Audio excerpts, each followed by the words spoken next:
وعلى آل محمد كما باركت على إبراهيم وعلى آل إبراهيم إنك حميد مجيد.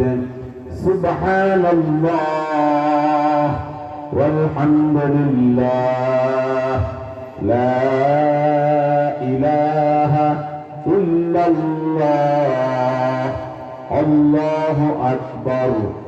سبحان الله والحمد لله لا إله إلا الله الله أكبر. بلغ العلا بكماله كشف الدجى بجماله حسنت جميع خصاله صلوا عليه وآله. Jamia Islamia Arabia Dinarpur Hazrat Maulana Sheikh Abdul high রহমতুল্লাহ আলাইহি প্রতিষ্ঠিত অত্র জামিয়ার ৭১তম বার্ষিক ইসলামী মহাসম্মেলনের মুআজ্জাজ মুকাররম সভাপতি হাফিজ মাওলানা শেখ ফজলুর রহমান সাহেব,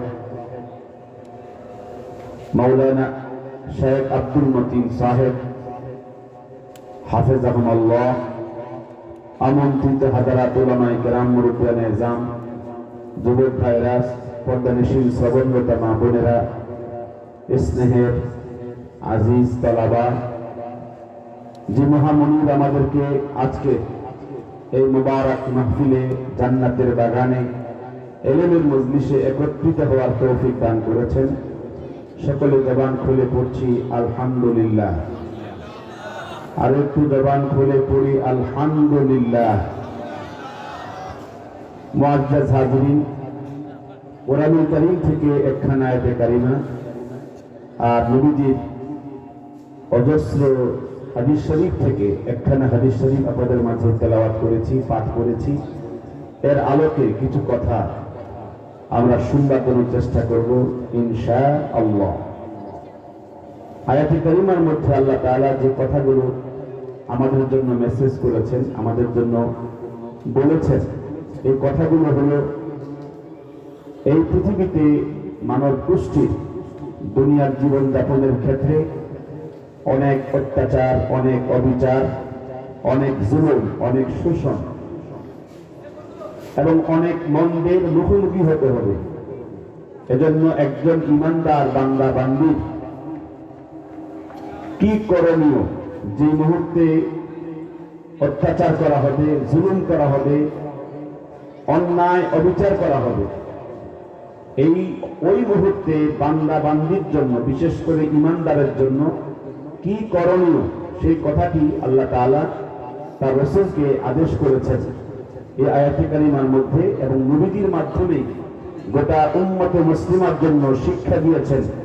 আল্লাহ তাআলা বলেছেন, লা তাস্তাবিল হাসানাতু ওয়ালা সাইয়্যিআ, ভালো এবং মন্দ কখনোই বরাবর হবে না। ভালো এবং মন্দ কখনো কি হবে না? বরাবর হবে না, সমান সমান হবে না। আল্লাহ তাআলা নবীজিকে আদেশ করেছেন, ইদফা বিল্লাতী হিয়া আহসান, আপনি জুলুমের শিকার হবেন। আমার আপনার নবীজি 23 বছর পর্যন্ত নবুয়তের দায়িত্ব পালন করতে গিয়ে মক্কায় 13 বছর, মদিনায় 10 বছর জুলুম অত্যাচারের শিকার হয়েছেন কিনা? কথা বলেন, জুলুমের শিকার হয়েছেন কিনা? তো নবীজিকে আল্লাহ তাআলা আদেশ করছেন, ইদফা, আপনি প্রতিহত করুন, আপনি জবাব দিন। জুলুমের শিকার হলে পরে, অন্যায় অবিচারের শিকার হলে পরে আপনি মন্দের বিপরীতে বিল্লাতী হিয়া আহসান, উত্তম আচরণের মাধ্যমে মন্দের বিপরীতে ব্যবহার করুন। যদি আপনি মন্দ এবং অত্যাচার অবিচারের বিপরীতে আপনি ভালো আচরণ দিয়ে যদি আপনি কি করতে পারেন, মোকাবেলা করতে পারেন, ফাইদাল্লাযী বাইনাকা ওয়া বাইনাহু আদাওয়া, তাহলে আপনার মাঝে আর শত্রুদের মাঝে, কাফের মুশরিকদের মাঝে আর আপনার মাঝে যে শত্রুতা আছে, কান্নাহু ওয়ালিয়্যুন হামীম, আল্লাহ তাআলা এই শত্রুতাকে আন্তরিক বন্ধুত্ব স্থাপন হিসাবে কবুল করবেন। বলেন না সুবহানাল্লাহ।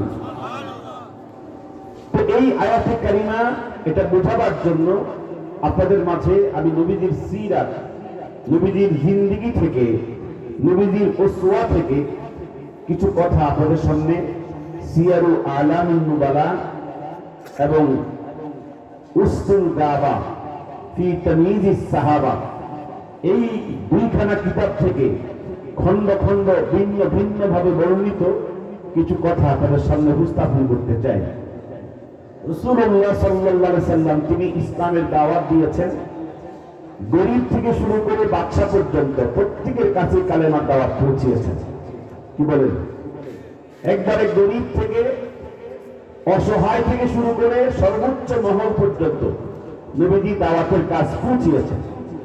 হুজুরের হিজরতের ৬ষ্ঠ বছরে নবীজি ৮খানা চিঠি লিখে পৃথিবীর সবচেয়ে প্রভাবশালী, সবচেয়ে ক্ষমতাশালী ৮জন বাদশার কাছে কালেমার দাওয়াত পৌঁছিয়েছেন চিঠির মাধ্যমে। কিসের মাধ্যমে বলে? চিঠির মাধ্যমে। তো নবীজি কায়সার, কিসরা, সুমামা মানে শামের বাদশা, রোমের বাদশা, বসরার বাদশা, ইয়ামামার বাদশা, এরকম ৮জন প্রভাবশালী বাদশার কাছে চিঠির মাধ্যমে কালেমার দাওয়াত পৌঁছিয়েছে। তো নবীজির কালেমার দাওয়াতের ভাষা ছিল মিন মুহাম্মাদিন রাসূলিল্লাহ ইলা আযীমিশ শাম ইলা আযীমির রোম ইলা আযীমি ইয়ামামা। এইভাবে নবীজি চিঠির বক্তব্য ছিল। ইলা আযীমিল বুসরা সালামুন মান ইত্তাবাআল হুদা আসলিম তুসলাম। নবীজি বলেছেন যারা হেদায়েত এর উপরে রয়েছে, তারা হেদায়েত অনুসরণ করে, ইসলামকে অনুসরণ করে, তাদের উপরে শান্তি বর্ষিত হোক। আপনি ইসলাম গ্রহণ করেন, আপনি নিরাপদ থাকবেন, আপনি শান্তিতে অবস্থান করবেন। বলেন না সুবহানাল্লাহ। নবীজি ৩জন সাহাবীকে ইয়ামামার বাদশার কাছে চিঠি দিয়েছেন যে তোমরা ৩জনের একজন প্রধান থাকবে, সরাসরি ইয়ামামার বাদশা সুমামা ইবনে উসাল আল হানাফির কাছে আমার এই দাওয়াতের চিঠি পৌঁছায় দিবে। নবীজির ৩জন সাহাবী এই দায়িত্ব পালন করতে গিয়ে সরাসরি নবীজির এই কালেমার দাওয়াতের চিঠি ইয়ামামার বাদশার কাছে সরাসরি পৌঁছিয়েছে। ইতিহাস গ্রন্থের মধ্যে এসেছে ইয়ামামার বাদশা সুমামা ইবনে উসাল আল হানাফি যখন নবীজির লিখিত কালেমার দাওয়াতের চিঠি যখন পেয়েছে, সে অত্যন্ত অহংকারী বাদশা ছিল, অত্যন্ত দাম্ভিক বাদশা ছিল। সে নবীজির এই চিঠি সহ্য করতে পারে নাই, বরদাস্ত করতে পারে নাই। নবীজির চিঠির মধ্যে সে থুতু নিক্ষেপ করেছে। এমনকি ৩জন সাহাবীকে ঘোষণা করেছে আমি নিজের হাতে মদিনায় ঢুকবো, মদিনায় গিয়ে তোদের নবীকে হত্যা করব। নাউযুবিল্লাহ বলে এমনকি তার গোটা ফোর্স, ইয়ামামার সমস্ত প্রতিরক্ষা বাহিনী, আত্মরক্ষা বাহিনী, সমস্ত বাহিনী দিয়া মদিনাতে আক্রমণ করার হুমকি দিয়েছে। নবীজির ৩জন সাহাবী তার এই সমস্ত ব্যবহার, এই সমস্ত দুর্ব্যবহার দেখে অত্যন্ত মর্মাহত হলেন। মদিনাতে এসে নবীজির কাছে তার এই দুর্ব্যবহারের কথা জানালেন। নবীজি, আপনারা বলেন তো, নবীজিকে হত্যার হুমকি দিয়েছে, চিঠির মধ্যে থুতু নিক্ষেপ করেছে, এমনকি নবীজির মদিনাতে আক্রমণ করতে হুমকি দিয়েছে। নবীজি এই কথাগুলো শুনবার পরে সাহাবায়ে কেরামদেরকে বলেছেন তোমরা তার জন্য হেদায়েতের দোয়া করো। বলেন কি বলেছেন নবীজি? হেদায়েতের দোয়া করো। নবীজি কোনো রিঅ্যাক্ট করেন নাই, কোনো কমেন্টস করেন নাই। নবীজি তো মদিনার প্রেসিডেন্ট ছিলেন, নবীজি তো বলতে পারতেন আমি দেখবো তার কতদূর ক্ষমতা আছে। কথা বলবেন এই কথা অন্তত বলতে পারতেন। নবীজি কোনো কথাই বলেন নাই। নবীজি বলেছেন তোমরা তার জন্য হেদায়েতের দোয়া করো, আল্লাহ যেন তাকে হেদায়েত দান করে। এদিকে সুমামা ইবনে উসাল আল হানাফি অল্প কয়েকদিনের মধ্যেই তার ফোর্স নিয়ে, তার ব্যাটালিয়ন নিয়ে আমার নবীকে হত্যা করার জন্য মদিনায় ঢুকেছে। যদি বলেন নাউজুবিল্লাহ। ওমর ইবনুল খাত্তাব রাদিয়াল্লাহু আনহু বলেন, হুজুর আপনাকে যেই লোক অপমানিত করেছে, লাঞ্ছিত করেছে, আপনার পিঠের মধ্যে থুতু নিক্ষেপ করেছে, আপনাকে হত্যার হুমকি দিয়েছে, মদিনাতে আক্রমণ করতে হুমকি দিয়েছে, সে তো নাঙ্গা তলোয়ার নিয়ে, খোলা তরবারি নিয়ে মদিনায় ঢুকেছে।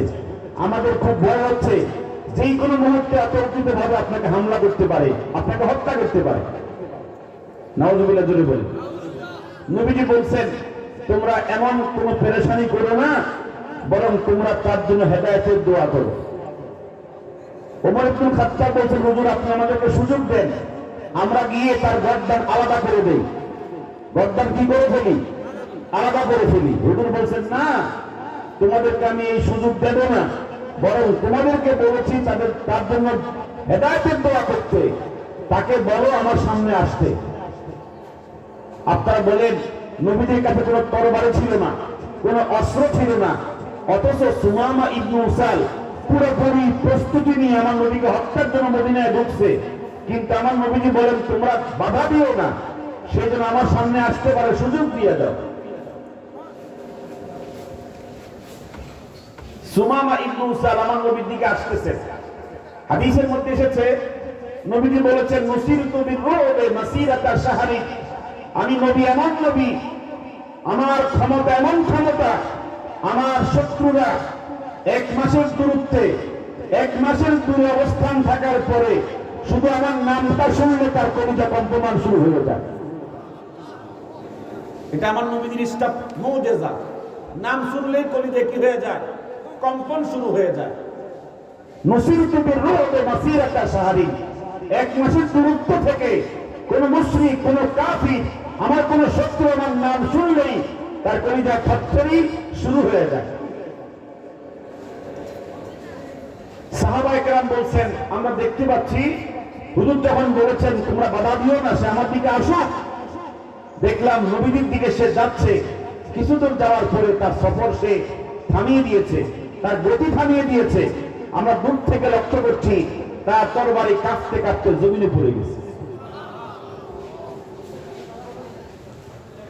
আমরা দেখতে পাচ্ছি সুমামা ইবনে উসাল সম্মুখ পানে আর যাচ্ছে না, সে দাঁড়িয়ে গেছে। আর আমরা শুনতে পাচ্ছি সুমামার সাথে তার প্রতিরক্ষা বাহিনী, তার আপন চাচা ছিল। চাচা বলছে, মুহাম্মদকে হত্যা করে সুমামা তুই বরদাস্ত করতে পারবি না, এই মুহাম্মদ সত্যের নবী, তুই মুহাম্মদকে হত্যা করিস না, বলি সাল্লাল্লাহু। যাই হোক, এই সুমামা সম্মুখ পানে যাওয়ার হিম্মত হারায় ফেলছে। আমার নবীর সামনে গিয়ে নবীর উপরে আক্রমণ করে দেবে দূরের কথা, নিজের শরীরে কম্পমান শুরু হয়ে গেছে। তখন সুমামা তার চাচাকে বলছে, যদি আজকে আমি মুহাম্মদকে হত্যা করতে না পারি, বলি সাল্লাল্লাহু, তাহলে কিন্তু আমি রাত্রেবেলায় অন্ধকারে আমি তার সাথী সঙ্গীকে, তার অনেক সাহাবীকে নিজের হাতে হত্যা করে আমি এই জিদ, এ রাগ, এ ক্ষোভ মিটাবো। তখন চাচা বলছে, মুহাম্মদকে হত্যা করো না, তুমি বাকিটা তোমার যেটা মনে চাও ওটাই করো, তুমি মুহাম্মদকে হত্যা করে তোমার সমস্ত ক্ষমতা, সমস্ত অস্তিত্ব বিলীন হয়ে যাবে। এই সুমামা ইবনে উসাল আল হানাফি সে রাত্রেবেলায় কয়েকজন সাহাবীকে গুপ্তভাবে, গোপনীয়ভাবে কয়েকজন সাহাবীকে হত্যা করেছে, শহীদ করেছে। হত্যা করে সে তার দেশে ইয়ামামায় পালিয়ে গেছে। আপনারা জানেন 18 ডিসেম্বরে গোমন্ত কিছু মুসলমানদেরকে হত্যা করা হয়েছিল। কথা বলেন না কেন? সুমামার যে কার্যকলাপ, তাদের সাথে এই যে একাকিরা গোমন্ত মুসলমানদেরকে হত্যা করেছে, অতর্কিত ভাবে, গুপ্ত ভাবে, এই কার্যক্রমের সাথে কার্যক্রম মিল আছে কিনা? কথা কোন মিল আছে কিনা? যেখানে মুসলমানরা নিরাপদে ঘুমাইতেছে, এই ঘুমের মধ্যে যারা হত্যা করেছে অতর্কিত ভাবে, কুরআনুল কারীমের মধ্যে আল্লাহ পাক বলেছেন, যারা ইচ্ছে করে মুসলমানদেরকে হত্যা করে তাদের চূড়ান্ত পুরস্কার হলো জাহান্নাম। কথা বল না? তাদের বিনিময় কি? আল্লাহর কাছে জাহান্নাম ছাড়া কোনো কিছু। এমনকি আল্লাহ তাআলা বলেছেন খালিদান ফিহা, এই জাহান্নামে স্থায়ী থাকবে তারা। যারা অতর্কিতভাবে গুপ্তভাবে 18 ডিসেম্বর মুসলমানদেরকে হত্যা করেছে, তাদের ফয়সালা আল্লাহ পাক দিয়েছেন। এমনকি ওদের জন্য কঠিন শাস্তি রয়েছে। যদিও আমরা আমাদের এই দেশে আইন হাতে তুলে নেব না, তাদের উপরে কোনো হত্যা, কোন রকমের খুন খারাপি করব না, সরকার দেখবে। যদিও আমরা আমাদের আইন হাতে তুলব না, কিন্তু হাসরের মাঠে এই বিচার হবে। কথা বলেন ঠিক কিনা? এই বিচার হবে কি হবে না? নবীজির সাহাবা একরাম সবাই তাকায় রইছে যে রাতের বেলায় 10 জন সাহাবীকে নিষ্ঠুরভাবে হত্যা করা হলো। নবীজির কাছে যখন এই সংবাদ পৌঁছানো হলো, নবীজি খুব মর্মাহত হলেন। আর নবীজি ঘোষণা করেছেন কিসাসের বদলায় কতলের বদলায় কতল, মানে কিসাস। এই সুমামা ইবনে উসালের রক্ত হালাল করে দিয়েছেন নবীজি। এদিকে সুমামা ইবনে উসাল বলেন, আমি আমার দেশে যখন পালিয়ে গেলাম, আমি কয়েকদিন পরে চিন্তা করেছি আমি বাইতুল্লাহ তাওয়াফ করতে যাব, আল্লাহর ঘর তাওয়াফ করব। তখনকার সময়ের মুশরিকরাও বাইতুল্লাহ তাওয়াফ করত। কথা কোন ঠিক কিনা? সেই বাইতুল্লাহ তাওয়াফের নিয়তে তার ব্যাটালিয়ন, তার আইন শৃঙ্খলা বাহিনী, তার গোটা ফোর্স নিয়ে সে মক্কায় রওনা করেছে বাইতুল্লাহ তাওয়াফের জন্য। কিন্তু আল্লাহর কি ক্ষমতা, আল্লাহর কি কুদরত! নবীজি যখন বুঝতে পেরেছেন মদিনাতে অতর্কিতভাবে হামলা হয়ে 10 জন সাহাবী নিহত হয়েছে, শহীদ হয়েছে, তখন তিনি মদিনাকে পাহারা দেওয়ার জন্য প্রায় 50 জন সাহসী, অত্যন্ত শক্তিশালী 50 জন সাহাবীকে মদিনার সীমান্ত পাহারা দেওয়ার জন্য দায়িত্বশীল বানাইছেন। কতজন? সবাই বলেন না কতজন? এই 50 জন সাহাবী মদিনার সীমান্ত রাতে এবং দিনে সবসময় কি দেয়? পাহারা দেয়। এই সুমামা ইবনে উসাল আল হানাফি যখন মক্কা অভিমুখে বাইতুল্লাহ তাওয়াফের জন্য রওনা দিছে, মদিনার সীমান্তের কাছাকাছি আসার পরে সাহাবায়ে কেরাম সন্দেহজনকভাবে সুমামাকে এবং তার আইন শৃঙ্খলা বাহিনী যত সদস্য ছিল সবাইকে গ্রেফতার করে মদিনার মসজিদে এনে ফিলের মধ্যে বাঁধে রাখছে। বলতে না সুবহানাল্লাহ। হুজুরে ফজর নামাজ পড়তে যাচ্ছিল মসজিদের মধ্যে, হুজুর দেখে সুমামা ইবনে উসাল ইয়ামামার বাদশা হুজুরের মসজিদের ফিলের মধ্যে বাঁধা। নবীজি মুস্কি হাসলেন। বলেন কি হাসলেন? এত বড় শত্রু নবীকে হত্যা করার জন্য আসছে, আবার নবীজির সাহাবায়ে কেরামকে নির্মমভাবে শহীদ করেছে। এত বড় শত্রুকে দেখার পরে আপনি আমি প্রথমে কি দিতাম? একটা অভদ্র ভাষায় গালি দিতাম। আর নবীজি মুস্কি হেসে বলছেন, সুমামা আপনি এখানে? তখন সুমামা ইবনে উসাল বলেছেন, আপনার সাথীরা আমাকে রাতের বেলায় মক্কার দিকে যাওয়ার পথে, মদিনার সীমান্ত পথে আমাকে গ্রেফতার করে এখানে বন্দী করেছে। আমার নবীজি বলেন, ওয়ায়ুতিমুনা আত-তুআমা আলা হুব্বিহি মিসকিনা ওয়া ইয়াতীমা ওয়া আসীরা। সাহাবায়ে কেরাম, তোমরা তাকে চেনো না, সে তো ইয়ামামার বাদশা, সে তো ইয়ামামার রাষ্ট্রনায়ক, সে তো সুমামা ইবনে উসাল। তাকে যেহেতু তোমরা বন্দী করে ফেলেছো, এখন সে আমাদের হাতে বন্দী, তাকে উত্তম খাবার ব্যবস্থাপনা আমাদের উপর কর্তব্য হয়ে গেছে। যার যার ঘরে যে ভালো ভালো খাবার আছে, এই খাবারগুলো প্রস্তুত করে তার সামনে নিয়ে আস। সুমামা বলেন, আমার জন্য ভালো ভালো খাবারের অ্যারেঞ্জ করার জন্য উনি সাথীদের সাথে মিটিং করতেছে ফজর নামাজের পর। কখন? বলেন না কখন? আর নবীজি ঘোষণা করেছেন যে আজকে থেকে আমার অস্থির দুধ আমি পান করব না, আজকে থেকে আমার অস্থির দুধ পান করবে সুমামা ইবনে উসাল। এই ইয়ামামার বাদশাকে আমার অস্থির দুধ আজকে থেকে পান করাবা। এই সমস্ত বক্তব্য শুনে সুমামা বলছেন যে আমিও রাষ্ট্রপ্রধান, যদি আমার এলাকার, আমার জনপদের 10 জনকে খুন করত, আমি তাকে প্রায় মাত্রই কি করতাম? সাইজ করে ফেলতাম। কিন্তু মুহাম্মদ এমন রাষ্ট্রপ্রধান, আমাকে 10 জন খুনি আসামিকে পাওয়ার পরে আমার খাবার দাবার কেমন হবে, আমার পানীয় কেমন হবে, আমার থাকার আয়োজন কেমন হবে, এই নিয়ে তিনি সবাইকে নিয়ে পরামর্শ করছেন। আমি তখন বুঝতে পেরেছি, দূর থেকে জানতাম সে জাদুকর, দূর থেকে জানতাম সে পাগল, কিন্তু এখন আমার পরিষ্কার হয়েছে তার মতো রাষ্ট্রনায়ক, তার মতো বাদশা এই পৃথিবীতে আর কেউ হবে না। তখন তিনি ফজর নামাজের পরে দেখলেন অনেক উত্তম খাবার তার সামনে পেশ করা হয়েছে। নবীজির ঘর থেকে যে খাবারগুলো পৌঁছানো হয়েছে, সাহাবায়ে কেরাম বলেছেন এই খাবারগুলো আমার নবীজি নিজের ঘর থেকে আপনার জন্য পাঠিয়েছেন। তখন তিনি এই খাবার দেখে অবাক হয়ে গিয়েছেন, আশ্চর্য হয়ে গিয়েছেন।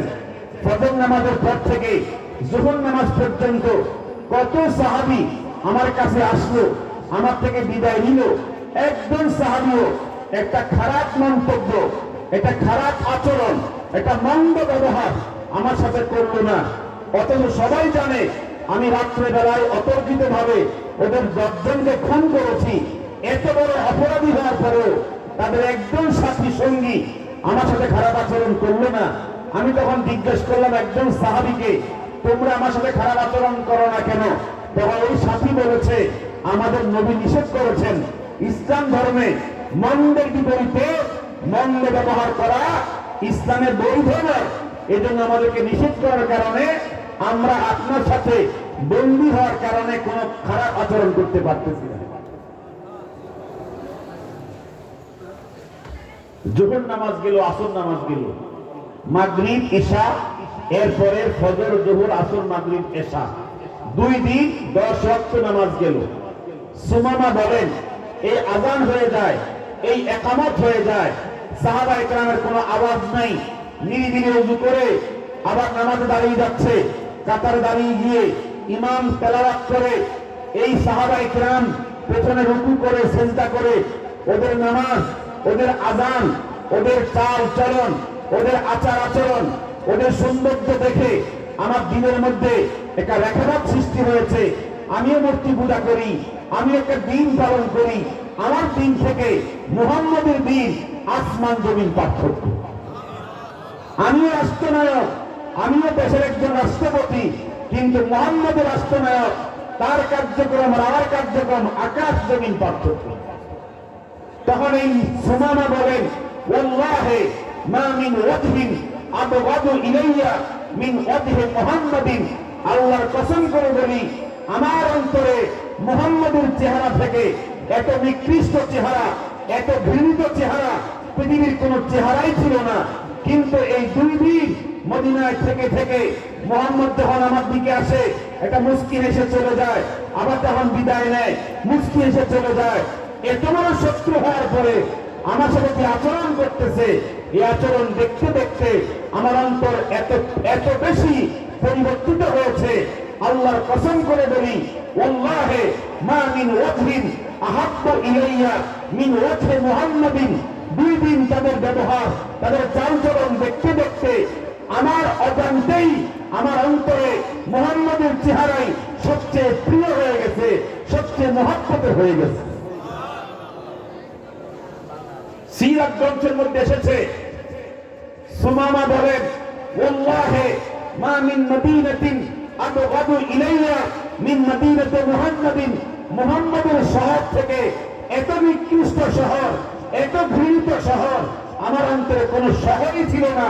কিন্তু মাত্র 2 দিন এই মুহাম্মদের শহরের মানুষদের আচার আচরণ, ব্যবহার, ওদের সৌন্দর্য দেখে আমার অজান্তে আমার দিলে ওয়াল্লাহি মা মিন মদিনাতিন আহাব্বু ইলাইয়া মিন মদিনাতি মুহাম্মাদিন, মুহাম্মদের শহরই আমার দিলে সবচেয়ে প্রিয় হয়ে গেছে।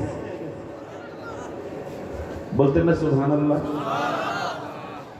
সে আরো দারুণ কথা বলেছে, আরো চমৎকার কথা বলেছে। সুমামা বলেন, ওয়াল্লাহি মা মিন দীনিন আবগাদু ইলাইয়া মিন দীন মুহাম্মদ।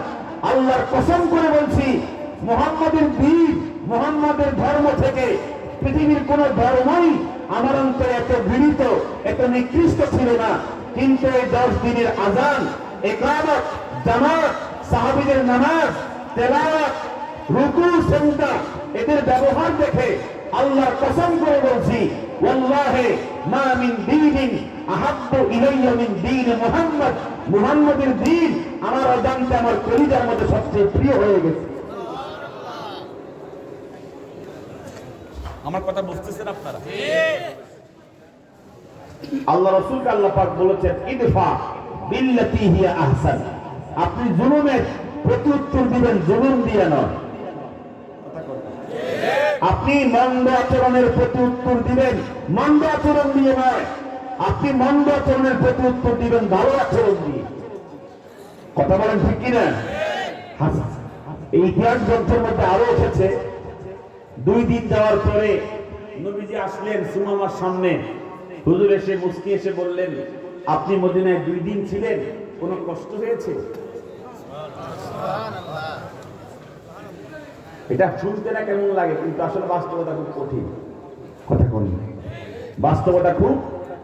আপনাকে আমাকে কেউ যে গালি দেয়, আপনি 10টা গালি দিলেও মনটা কি হয় না? সুখ পায় না। কথা কোন।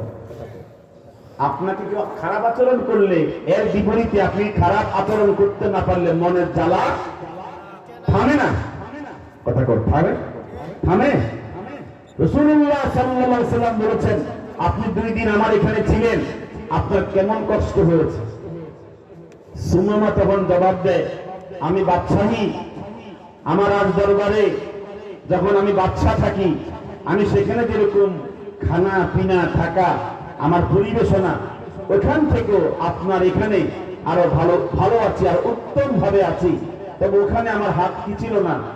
হাতে করা ছিল না। এখানে আমি বন্দী অবস্থায় আছি, পার্থক্য এতটুকু। তো নবীজি বললেন, এখন আমি আপনার জন্য কি করতে পারি? আপনি তো আমার 10 জন সাহাবীকে খুন করেছেন। তখন সুমামা বলেন, আমার সামনে তখন সাক্ষী ছিল না, আমি নিজেই স্বীকার করছি আপনার সাহাবীকে আমি খুন করেছি। এখন আপনি মদিনার প্রেসিডেন্ট, আপনার হাতে ক্ষমতা আছে, আপনি আমাকে কেসাসের মাধ্যমে হত্যার বদলা নিতে পারেন, অথবা মুক্তিপণ দিয়াতের মাধ্যমে 10 জন সাহাবীর জন্য কি পরিমাণ টাকা, দিনার দিরহাম আপনি চান আমাকে বলেন, আমি দিয়ত পরিশোধ করে দিব। অথবা আপনি আমাকে পরিপূর্ণ বেকসুর খালাসও করতে পারেন। অপশন কয়টা? জোরে বলেন না।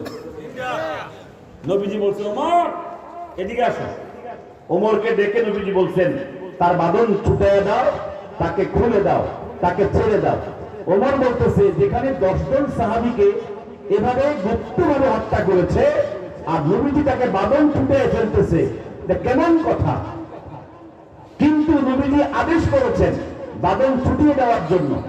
হযরত ওমর একবার নবীজির চেহারার দিকে তাকায়, আবার বাঁধন খুলতেছে, কিন্তু নবীজি একই আদেশ করেছে, হে ওমর বাঁধন ছুটাইয়া দাও। বাঁধন যখন ছুটাইয়া দিছে, তখন সুমামা ইবনে উসাল টপ করে চোখের পানি ছেড়ে দিয়ে কাঁদতেছে। ওমর তখন তাকে জিজ্ঞাসা করে, তোমাকে ছেড়ে দেওয়া হচ্ছে, তোমাকে মুক্তি দেওয়া হচ্ছে, তোমার আনন্দের বিষয়, তুমি 10 জন সাহাবীকে খুন করেছো, এখন তোমাকে ছেড়ে দেওয়া হচ্ছে, তুমি এখন আনন্দের বিষয়, তুমি হাসবে, আর তুমি চোখ থেকে টপ করে চোখের পানি পড়ছে, কারণটা কি? তখন সুমামা বলছেন নবীজির দিকে তাকাইয়া, ইয়া রাসূলুল্লাহ ওয়াল্লাহি মা মিন ওয়াজহিন আবগাদু ইলাইয়া মিন ওয়াজহিকা, ওয়াল্লাহি মা মিন ওয়াজহিন আহাব্বু ইলাইয়া মিন ওয়াজহিকা ইয়া রাসূলুল্লাহ। আমি মদিনায় ছেড়ে দিয়া এই বাঁধন মুক্ত হয়ে আমি আর ইয়ামামায় যাব না। আমি আপনার ভালোবাসায় মদিনায় থেকে যাব। বলেন না সুবহানাল্লাহ। ওমরের কানে কানে বলছে, আশেপাশে কোথাও গোসলের ব্যবস্থা আছে, গোসল করা যাবে? বাকি নামক জায়গাতে গিয়ে একটা ঝর্ণার মধ্যে গোসল করে পরিপূর্ণ প্রস্তুতি নিয়ে সাহাবীদের সামনে এসে ঘোষণা করেছে, আশহাদু আন লা ইলাহা ইল্লাল্লাহ ওয়া আশহাদু আন্না মুহাম্মাদান আবদুহু ওয়া রাসূলুহু। আপনারা বলেন, মন্দের বিপরীতে মন্দ আচরণ না করার কারণে ক্ষতি হয়েছে? বলেন, ক্ষতি হয়েছে? নবীজি এই ইয়ামামার বাচ্চাকে বলেছেন, তুই মদিনা থাইকা যে লাভটা হবে তার থেকে বেশি লাভ হবে ইয়ামামার বাদশাহী করলে। যাও সেখানে মসজিদে দাঁড়ায় বলবে আশহাদু আল্লা ইলাহা ইল্লাল্লাহ। তিনি সেখানে গিয়ে যখন কালেমার উচ্চারণ করেছেন, তার অনেক প্রজা, অনেক গভর্নর তার হাতে ইসলাম গ্রহণ করেছে। এমনকি তিনি মক্কার কাফের যখন নবীজির উপরে অত্যাচার বিচার করে বদর, উহুদ, খন্দক বহু যুদ্ধে কষ্ট দিয়েছিল, এই ইতিহাস যখন তিনি জেনেছেন তখন তিনি মক্কায় খাবার দাবার বন্ধ করে দিয়েছেন, আমদানি বন্ধ করে দিয়েছেন। ইতিহাস গ্রন্থের মধ্যে এসেছে তখন মক্কার আবু সুফিয়ান ইবনে হারব এবং আবু মাসউদ আস-সাকাফি ওরা সকলেই মিলে মদিনায় নবীজির কাছে এসে বলেছে, আপনার ইয়ামামার বাদশা আমাদের সমস্ত খাদ্যদ্রব্য আমদানি বন্ধ করে দিয়েছে, 2 মাস পর্যন্ত মক্কায় কোনো খাবার ঢোকে না, আমাদের ঘরে ঘরে আবাদ লেগে গেছে। তখন নবীজি বলেছেন, আমি তো জানি না ইয়ামামার বাদশা এই খাবার অবরোধ করেছে, আমি জানি না, আমি এখন আদেশ করে দেব যেন সে খাবার দাবার অবরোধ তুলে নেয় এবং তোমাদেরকে আবার খাবার দাবার চালু করে দেয়। সাহাবায়ে কেরাম নবীজির পক্ষ থেকে এমন শিক্ষা পেয়েছেন, হুজুরের আদেশ পাওয়া মাত্রই হযরত সুমামা ইবনে উসাল আল হানাফি আবার এই অবরোধ তুলে নিয়েছেন। এই খাবার যখন উট বোঝাই সহ মক্কায় প্রবেশ করেছে, ইতিহাস প্রমাণ করে এমন কোন ঘর বাকি ছিল না। পুরুষ, মহিলা, যুবক, যুবতী নবীজির এই বদান্যতা, এই উদারতা দেখে ভিতরে ভিতরে গোপনে গোপনে ইসলাম গ্রহণ করে ফেলেছে। এই কারণে 8ম হিজরিতে মাত্র অল্প কিছু মানুষ মারা গেছে। একটা দেশ বিজয় করতে কত হাজার মানুষ মরার কথা, কিন্তু প্রত্যেক ফ্যামিলিতে আগে থেকেই ইসলাম গ্রহণের জন্য উপযোগী হয়ে রয়েছে। যখন নবীজি মাত্র ঢুকছে, আর ইজা জাআ নাসরুল্লাহি ওয়াল ফাত ওয়া রাআইতান নাস ইয়াদখুলুনা ফি দীনিল্লাহি আফওয়াজা, দলে দলে প্রত্যেক পরিবার থেকে আমার নবীর হাতে ইসলাম গ্রহণ করেছে। এজন্য ইদফা বিল্লাতি হিয়া আহসান ফাইদাল্লাযী বাইনাকা ওয়া বাইনাহু আদাওয়া। আমি, আপনারা জানেন, দীর্ঘ 21 বছরে আমি তাদের জগতে থাকার পর আমি যখন ইউটার্ন করলাম, মানে আমি ওদেরকে যখন 3 তালাক দিলাম। কয় তালাক দিলাম? একবার আমি চূড়ান্ত সিদ্ধান্ত নিয়ে তালাক দিয়েছি। এই তালাক শব্দের অর্থ হচ্ছে কি দেওয়া, ফেলে দেওয়া। এটা কোনো স্বামী স্ত্রীর তালাক না, এটা কি দেওয়া? আমি চূড়ান্ত ছেড়ে দিয়েছি, এটা আমার সিদ্ধান্ত। আমার মৃত্যু হবে কিন্তু এই বাতিল পথে আমি ফিরবো না। এই সিদ্ধান্ত নেওয়ার পরে যেই পরিমাণ আমাকে গালিগালাজ করেছে, কথা বলেন, যদি তারা নামে সুন্নি হতো, আহলুস সুন্নাত ওয়াল জামাতের অনুসারী হতো, আমি তার ইসলাম ধর্ম ত্যাগ করে দিই। কথা বলবে না? আমি কি ইসলাম ধর্ম ত্যাগ করেছি?